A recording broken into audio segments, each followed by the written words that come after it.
Good afternoon, everyone. Welcome to the February 27th, 2024 Regina Planning Commission meeting. We acknowledge that we are here on traditional lands of the Treaty 4 territory, a treaty signed with 35 First Nations across southern Saskatchewan and parts of Alberta and Manitoba, and the original lands of the Cree, the Saulteaux, Dakota, Nakota, Lakota, and the homeland of the Métis Nation.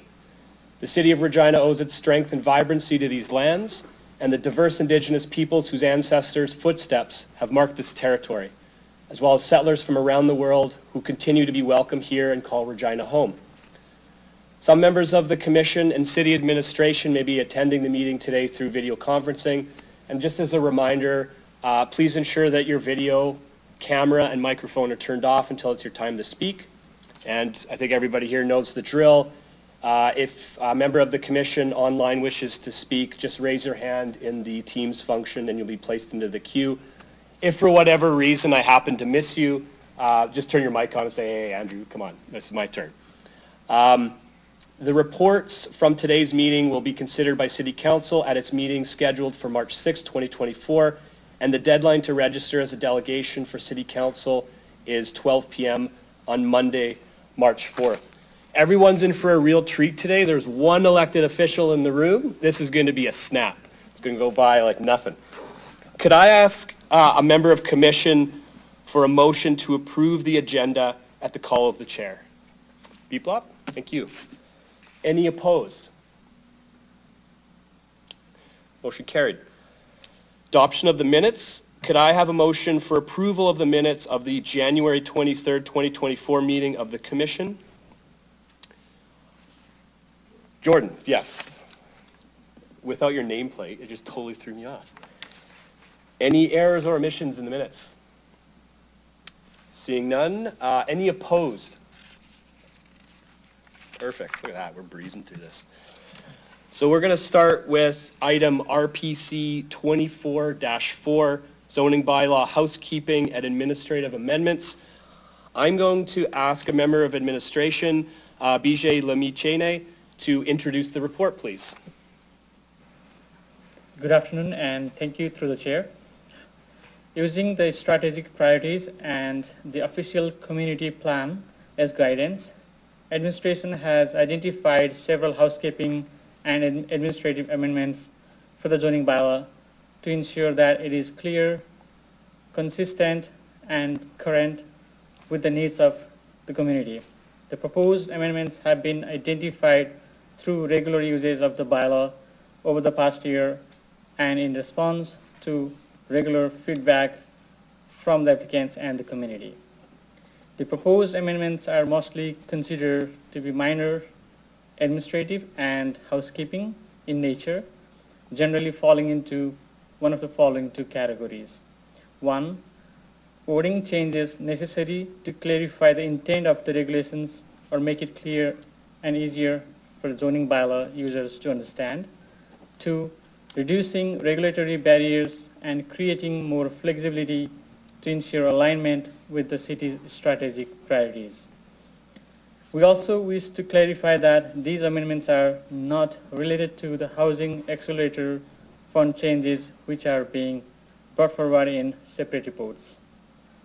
Administration is happy to answer any questions the Commission may have. Thank you. Wonderful. Thank you very much for the high-level summary.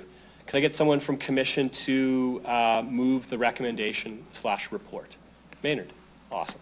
Well, your hand is up first, so I'm going to give you, just counting how many over here we are. Would you like to speak to the report?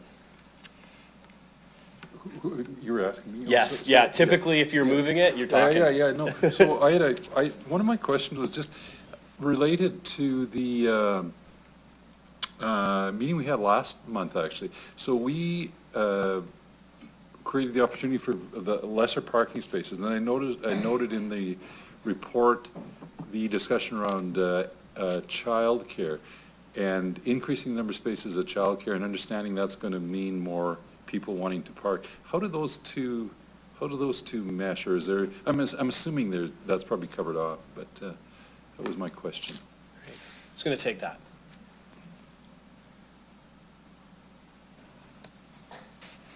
Go ahead, please.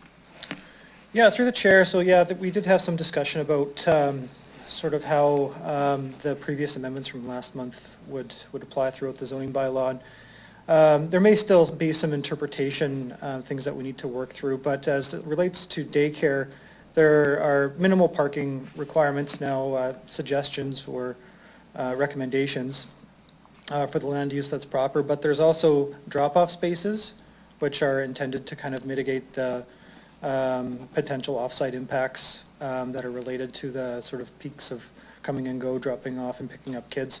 So the way that we're applying those regulations is that they would still apply. The drop-off spaces are still required, so they're a little bit different than our parking requirements, which are now recommendations. So they're still required, in other words.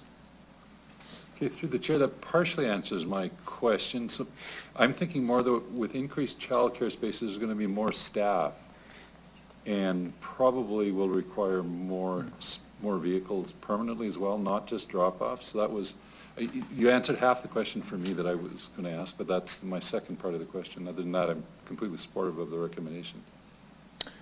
Yeah, so the zoning bylaw is intended to be amended for child daycare spaces.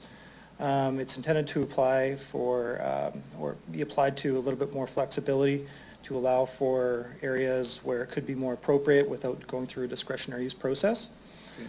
So what we're suggesting is that it would be a permitted use on a corner lot and where it is abutting a collector or arterial street, and up to 30 spaces. So it provides a little bit more flexibility in that way.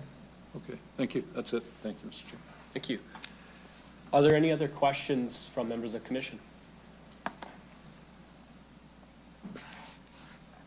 I'm not used to that brevity. Okay, all right.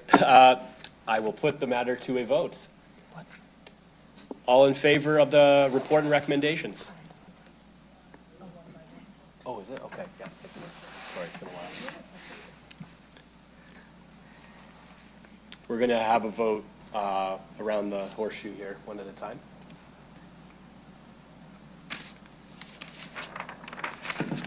Okay. Member Suntag? Agreed. Member Wilson? In favor. Member Aston? In favor. Member Doss? In favor. Member Gaisier? In favor. Member Hopkins? Oh, that's interesting. Okay, I'll come back to you, Member Hopkins. Our sound isn't working here for a second. Member Cobes? In favor. And one moment, Mr. Chair, I'm just going to get this fixed here.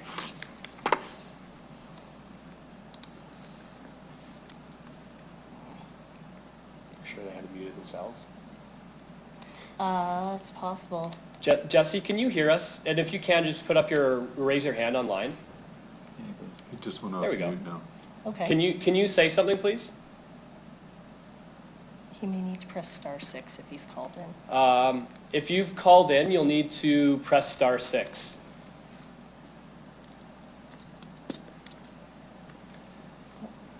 Can I ask him to raise his hand as a yes? Yes. All right, we'll do this a different way. Jesse, if you could raise your hand now for a yes vote. And if I see nothing, all right, perfect. Good option two. Thank you, Mr. Chair. Thank you. Okay, the motion is carried. Perfect, thank you. The next item is RPC 24-5, and we have a delegation for this report. I would like to call upon delegation Freya Marchuk of Northridge Development Corporation. I don't think you're a stranger to this establishment. State your name for the record, where you're from. My name is Freya Marchuk, and I'm with Northridge Development Corporation. Go ahead. Okay. So the development that we're proposing is a 29-unit bungalow townhome site. This parcel of land was originally zoned RH. We subdivided it last year and went through the DU process on the south portion of the parcel. The north portion, which is the development we're proposing today, has originally been planned for 4 27-unit apartment buildings for a total of 108 units. We are requesting that the parcel be rezoned to RL in order to accommodate our proposed development, which is a bungalow townhouse community consisting of 29 units total. Each townhouse has a double attached garage and driveway, which would total 4 parking stalls per unit. After the public consultation that was held last year during the DU process, we felt that this proposed development would be a good fit, as there were many concerns raised by the community regarding the density on this parcel. Thank you for your consideration, and I am available for any questions. Perfect, thank you. Any questions from commission for the delegation? Seeing none, day was pretty easy here today. So if you could, just return to the gallery and we'll move on to the report, please.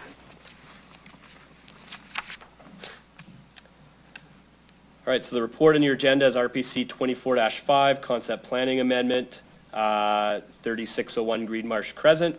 I'm going to ask Zoe Dreamy to please introduce the report.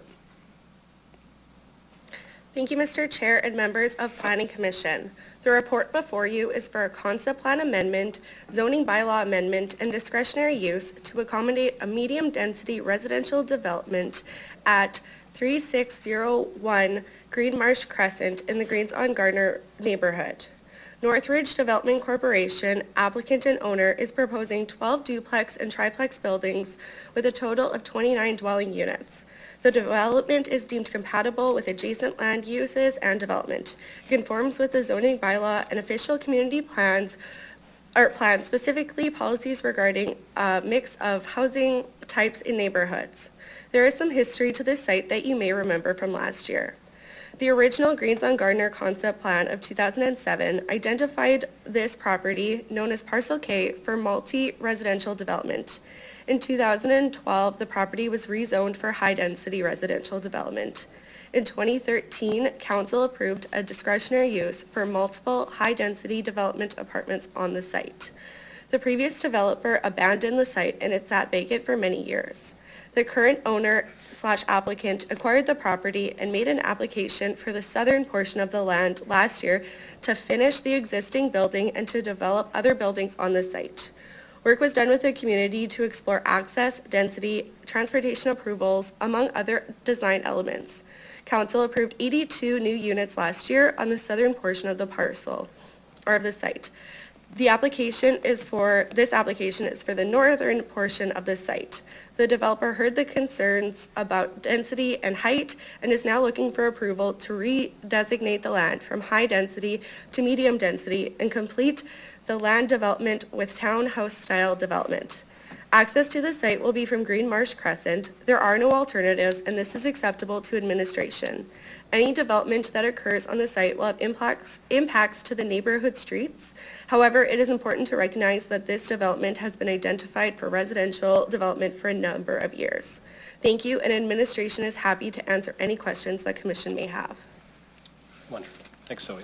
Can I have someone move the recommendation, please? I'm going to start harassing different people on different sides of the room. Perfect. John, go ahead. Would you like to open up with questions or debate? Sure. A question for the administration through the chair is just, can you maybe help us along with why the applicant is feeling to downgrade the zoning from high to lower density, I guess? There's a little bit of that flavor in the report, but I just want to kind of understand a little better if we could. So.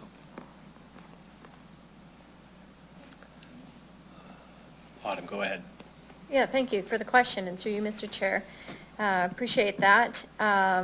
The developer came forward with this application, and last year there was robust conversation with the community about proposed development on the site in general. And there were some concerns that we heard related to density and height and possible transportation and those types of things. And so when the developer brought this forward, taking into consideration those factors, the medium density is considered more of a transition from high to low density, and I think satisfies the asks of the community from last year. Follow-up question through the chair to the administration. is that through a open house process, or was it a development review process of some kind? Can you Yeah, expand on there that a was little an, through you, Mr. Chair, there was an application last year for the southern portion of the site, as Mr. Mee had kind of went through the components of the site. There is some history to it. And there was, I think it was a discretionary use application that would have got circulated in the community, but there also was an open house public event as well. And there were several people from the community that presented at Planning Commission and Council. Thanks, that's That's all it? for now. Yeah. Terrific. Further questions from commission?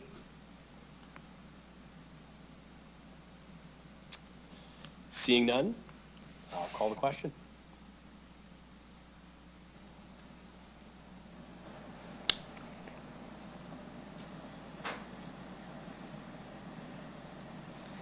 Okay, and to our member online, I'm not sure what's wrong with the sound system, if it's on our end or your end, so once I call your name, I will have you, through the chair, raise your hand once more. Member Aston, In favor? Member Doss, In favor. Member Gaisher, In favor. Member Hopkins? Thank you. That will be noted as in favor. Member Copes, In favor. Member Sontag, In favor? Member Wilson, In favor. and Mr. Chair, In favor. motion is carried. Motion to adjourn. There we go. You had it, didn't you? Any opposed? No, this one's an easy pass. All right, thanks, everyone.